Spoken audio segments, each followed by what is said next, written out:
കഥ പറഞ്ഞുകൊണ്ട് വീഡിയോ ആരംഭിക്കട്ടെ. ശരത്തിന്റെ ജോലി നഗരത്തിലെ സാമാന്യം ഭേദമല്ലാത്ത കമ്പനിയിലായിരുന്നു. ഷാ എന്നും ഗത്താനി എന്നും 2 പേരായിരുന്നു ശരത്തിന്റെ മുതലാളിമാർ. കമ്പനിയുടെ തുടക്കം മുതലേ ഈ കമ്പനി ഉദ്യോഗസ്ഥനായതിനാലാകാം 2 യജമാനന്മാർക്കും ശരത്തിനെ വളരെ കാര്യമായിരുന്നു. വർഷങ്ങൾ ഓടി മാറുന്നതനുസരിച്ച് കമ്പനിയും വളർന്നു. നമ്മുടെ കഥാപാത്രം തിരക്കേറിയ ഉദ്യോഗസ്ഥനായി തീർന്നു. യജമാനന്മാർ ഒറ്റമുറി ഓഫീസിൽ നിന്നും വെവ്വേറെ ഓഫീസുകളിലേക്കും വെവ്വേറെ കെട്ടിടങ്ങളിലേക്കും മാറുവാൻ അധികം സമയമെടുത്തില്ല. കമ്പനി അത്രയേറെ വളർച്ച പ്രാപിച്ചിരുന്നു. യജമാനന്മാർക്കൊപ്പം ശരത്തും വളർന്നു. കമ്പനിയുടെ ശ്രേഷ്ഠനായ മാനേജരാണ് അദ്ദേഹം ഇപ്പോൾ. പ്രശ്നങ്ങൾ ആരംഭിച്ചത് ഈ കാലയളവിൽ തന്നെയാണ്. യജമാനന്മാർ തമ്മിൽ സമ്പത്തിന്റെ വരവ് മുഖാന്തരം സംശയങ്ങളിലേക്കും അകൽച്ചയിലേക്കും വഴിവെച്ചു. ഒടുക്കം വേർപിരിയേണ്ടിയും വന്നു. പക്ഷെ 2 പേർക്കും ശരത്തിനെ കൂടിയേ തീരൂ. അവസാനം ശരത്ത് ഷായെ നിരസിച്ചു ഗത്താനിയോട് പറ്റിച്ചേർന്നു. വ്യത്യസ്ത സ്വഭാവത്തിനുടമകളായ 2 യജമാനന്മാരെ ഒരേ സമയം സേവിക്കുവാൻ കഴിയുകയില്ല എന്ന് ഈ സംഭവം നമ്മെ ഓർമ്മപ്പെടുത്തുന്നു. നമ്മുടെ കർത്താവായ യേശുവും പറയുന്നു, 2 യജമാനന്മാരെ സേവിപ്പാൻ ഒരു വൃത്യനും കഴിയുകയില്ല. ദൈവത്തെയും മാമോനെയും അഥവാ പണത്തെയും ഒരുപോലെ സേവിപ്പാൻ കഴിയുകയില്ല. ഒരു യജമാനനെ പകയ്ക്കുകയോ നിരസിക്കുകയോ ചെയ്തിട്ട് മറ്റേ യജമാനനെ സ്നേഹിച്ച് പറ്റിച്ചേരും.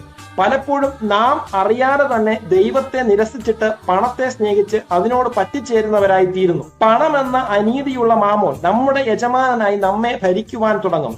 അരുതാത്തതൊക്കെ നമ്മെ കൊണ്ട് ചെയ്യിക്കും. നാം എന്തിനെ ഏറെ സ്നേഹിക്കുന്നുവോ അവിടെയായിരിക്കും നമ്മുടെ ഹൃദയം, നമ്മുടെ ആശ്രയവും അവിടെയായിരിക്കും. പണമെന്ന അനീതിയുള്ള ഈ യജമാനൻ അവനെ സ്നേഹിക്കുവാൻ നമ്മെ പ്രേരിപ്പിക്കുന്നു. മോഹന വാഗ്ദാനങ്ങൾ നൽകുന്നു.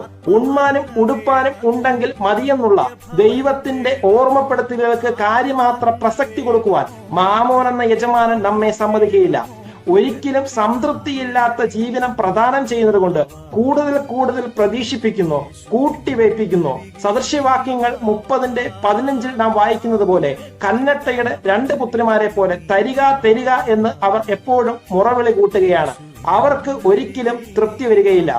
എന്ത് തിന്നും, എന്ത് കുടിക്കും, എന്ത് ഉടുക്കും എന്നുള്ള വിചാരം ജാതികൾക്കിടയിലാണ് എന്ന് ഓർമ്മപ്പെടുത്തുന്ന നല്ല യജമാനനായ കർത്താവ് നാളത്തെ ദിവസം തനിക്കായി വിചാരപ്പെടുമെന്ന് കൂടി നമ്മെ ഓർമ്മപ്പെടുത്തുന്നു. ഏതു വിധേന കരങ്ങളിലെത്തിയാലും ആ പണത്തെ നമ്മുടെ കർത്താവ് സംബോധന ചെയ്യുന്നത് അനീതിയുള്ള മാമോൻ എന്നാണ്. ഈ പണത്തെ ആവശ്യത്തിലിരിക്കുന്നവർക്ക് നൽകി യേശുവിന്റെ സ്നേഹത്തിലേക്ക് അവരെ നയിക്കൂ. നിത്യമായ സ്വർഗത്തിൽ നമ്മുടെ സ്നേഹിതന്മാരായി അവർ നമ്മെ ചേർത്ത് പിടിക്കും. നമ്മുടെ യജമാനൻ ഒരിക്കലും സംതൃപ്തി തരാത്ത, കൂട്ടിക്കൂട്ടി വെക്കുവാൻ പ്രേരിപ്പിക്കുന്ന അനീതിയുള്ള മാമോനല്ല. പ്രത്യുത സകലത്തിനും സംതൃപ്തിയുള്ള ജീവിതം നയിക്കുവാൻ നമ്മെ ഉത്സുകരാക്കുന്ന, ഇഹലോകത്തിലേക്ക് നാം ഒന്നും കൊണ്ടുവന്നിട്ടില്ല, ഇവിടെ നിന്ന് ഒന്നും കൊണ്ടുപോകുവാൻ സാധിക്കുകയുമില്ല. ഉള്ളത് കൊണ്ട് തൃപ്തിപ്പെടുവാൻ പ്രേരിപ്പിക്കുന്ന ദൈവമാണ് നമ്മുടെ യജമാനൻ.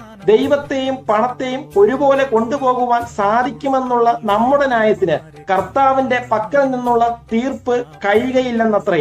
അതേ പ്രിയരെ, 2 യജമാനന്മാരെ സേവിക്കുവാൻ ഒരു ഭൃത്യനും സാധിക്കുകയില്ല.